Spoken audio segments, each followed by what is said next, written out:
যেখানে যেখানে মানুষের উপরে আঘাত করবে, নিরাপত্তা যাই হোক, জীবন বাজি দিয়ে হলেও আপনারা সবাইকে তাদেরকে রক্ষা করবেন। বাংলাদেশে গণতান্ত্রিক কর্মসূচি চলবে, শান্তিপূর্ণ কর্মসূচি চলবে, বাংলাদেশে অহিংস কর্মসূচি চলবে। এই কর্মসূচির জন্য নাগরিক পার্টির হাত ধরে সকল কর্মকর্তা এবং কর্মচারী থেকে শুরু করে বিভিন্ন অফিসে যারা রয়েছেন এবং যারা নেতৃত্ববৃন্দ রয়েছেন, সবাই আমরা হাত তুলে শপথ করি যে আমরা গণতান্ত্রিক লড়াই করব, আমরা কোনো সহিংস কর্মকাণ্ডে যাব না, আমরা অহিংস লড়াই চালিয়ে যাব। সাথে সাথে ভারতের সাথেও আমরা আপোষ করব না শেখ হাসিনাকে ফেরত দেওয়া পর্যন্ত।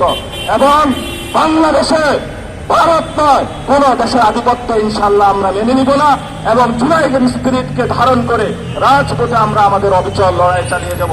সবাই ইনশাল্লাহ এই কমিটমেন্টে থাকবো। ইনশাআল্লাহ আমরা সবাই হাদি হব, যুগে যুগে শহীদ হব। আমরা সবাই হাদি হব, যুগে যুগে শহীদ হব। আমরা সবাই হাদি হব, যুগে যুগে শহীদ হব। আমরা সবাই হাদি হব।